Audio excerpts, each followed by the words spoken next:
On June 23, 1996, N64 was released in Japan. The results were nothing less than phenomenal.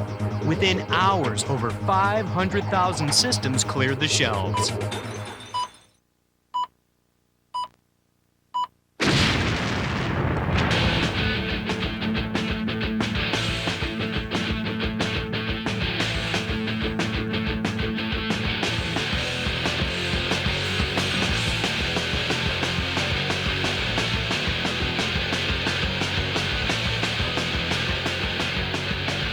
On September 29th, N64 is scheduled for release in North America.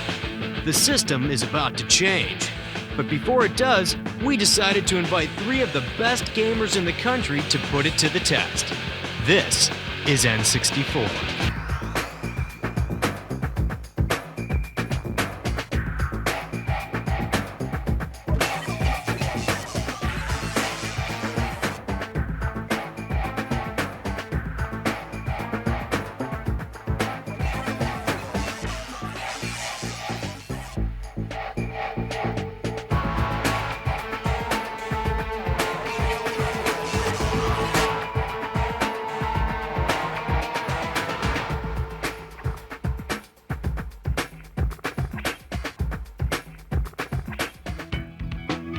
Good evening, gentlemen. We've been expecting you.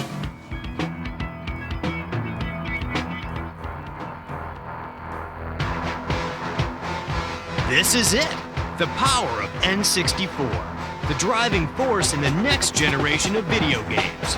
With 64-bit technology, you're witness to moves and graphics that no other system can match. 360-degree viewing, 3-dimensional graphic interpretations, anti-aliasing for crisp graphics, and too many other things that are just going to blow your mind.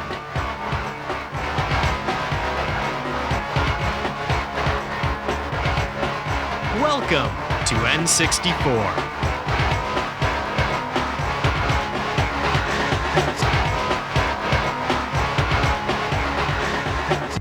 Greetings, gentlemen. Your journey begins this way, and from this way we go that way.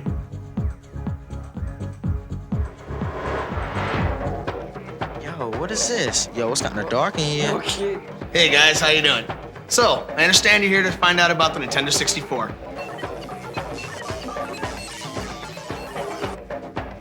Nintendo 64, we call it that because it happens to be the world's first 64-bit hardware.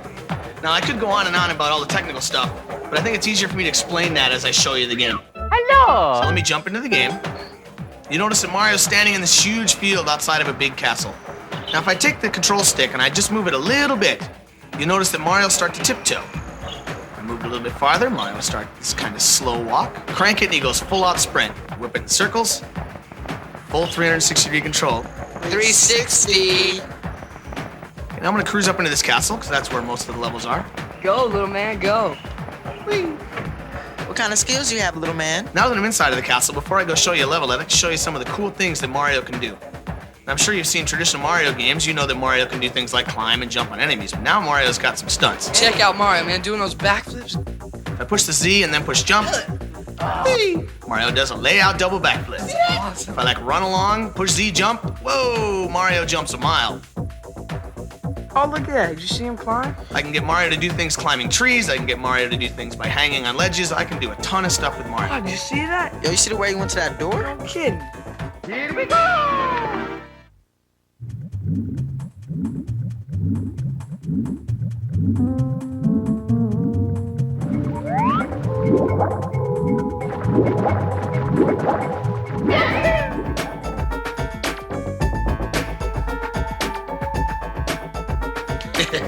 Control stick is cool.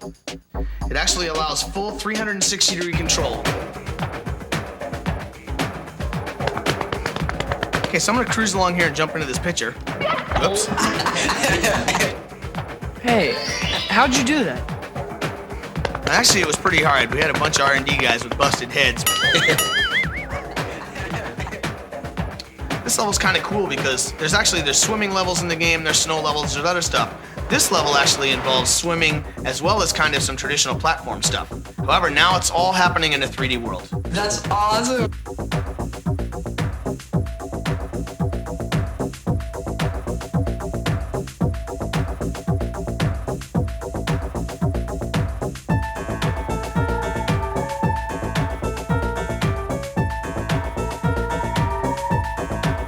Smooth. There's one other cool area I'd like to show you in the game before we move on to the other products. And that's Bowser.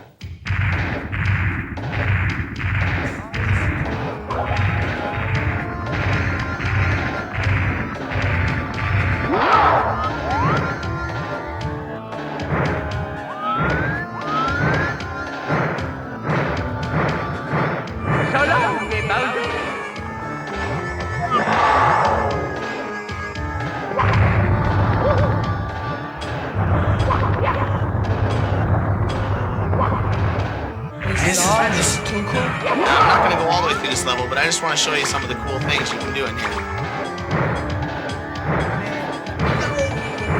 Give him a toss, man. He ain't nothing.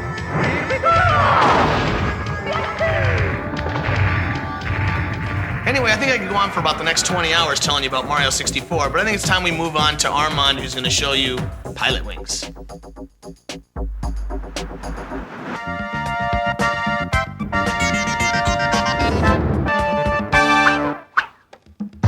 Now that you just finished playing Mario and done a crash course in Technobabble 101, it's time to talk fun.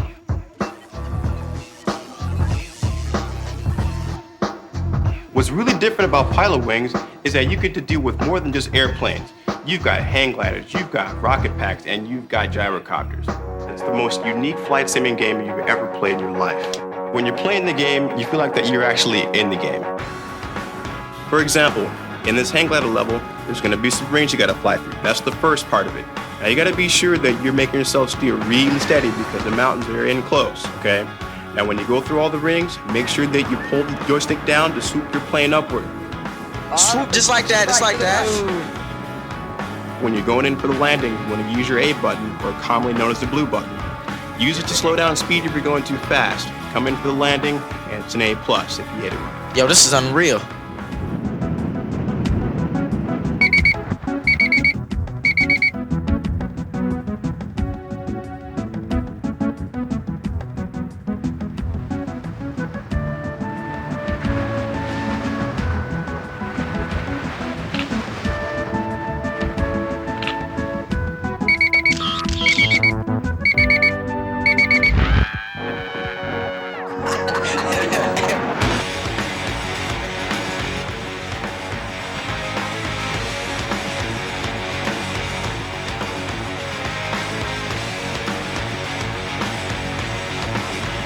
When you get to the point too, you think you're actually good at this game? Haha, try this. Try getting at least a silver or gold medal in all 3 events, and you're gonna open your way up into some new hidden levels, like the cannonball stage. One thing that's really cool about the cannonball is that you can use the R button to change your camera angle, and that way you get a true feeling of yourself being in a real-time 3D environment. The jungle hopper. Haha, that's one of my favorites. In this area, the object is to jump across the USA. Now you want to use your analog joystick once again to make sure that you get the longest jump possible. You jump over this building here, and then you go around the bend and try to find the best way to get to the actual goalpost.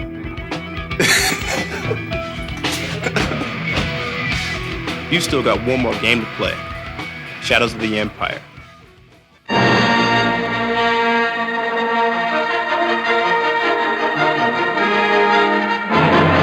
Well, I guess you 2 guys are here to see Star Wars Shadows of the Empire.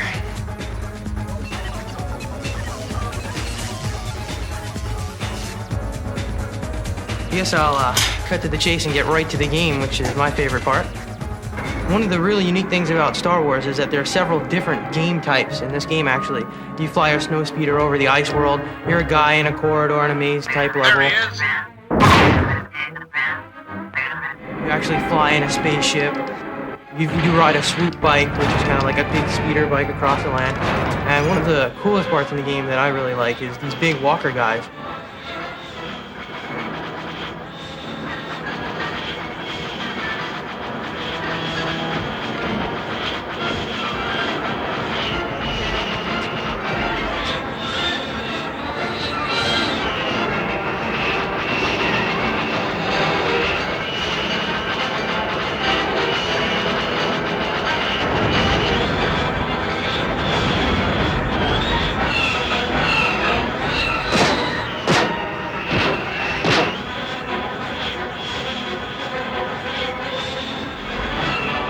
can actually fly around them and wrap them up with a tow hitch. And you can circle them just like in the movie. And then you can trip them up. Love that part.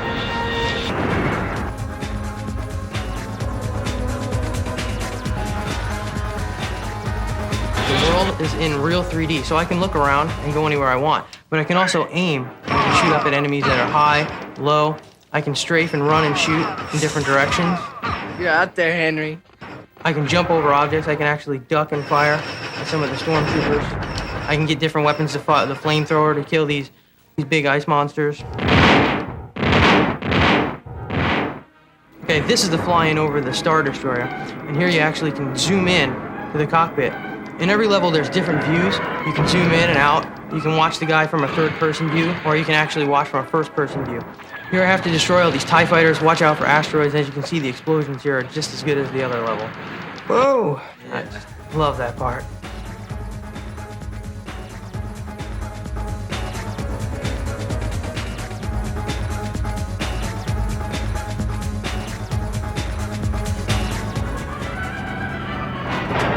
Here's the swoop bike level. See, I'm chasing this gang inside the town. See how fast it gets. I can zoom out and look in a third-person view. See, I can see all the walls. I gotta try and bump them and stop them from getting to loot. I really like how fast this level moves. It's pretty overwhelming at first when you're inside the narrow confines of the town, but you get out later on and you actually get out onto the desert and you go over the Sarlacc pits and you have to do the jumps and go through the canyon.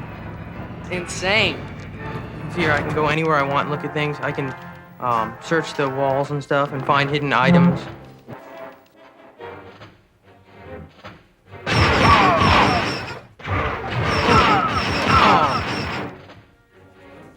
Well, that's just some of Star Wars Shadows of the Empire.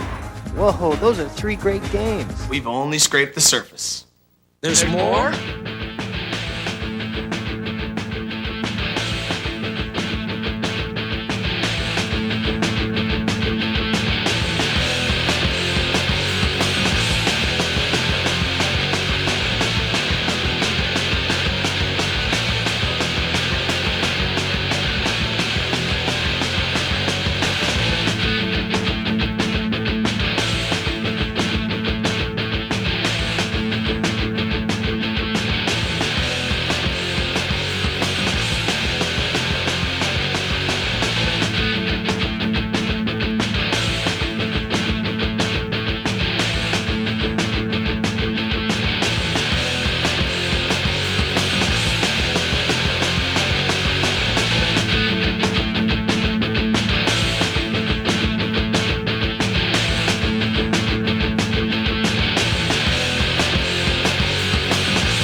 N64 rules.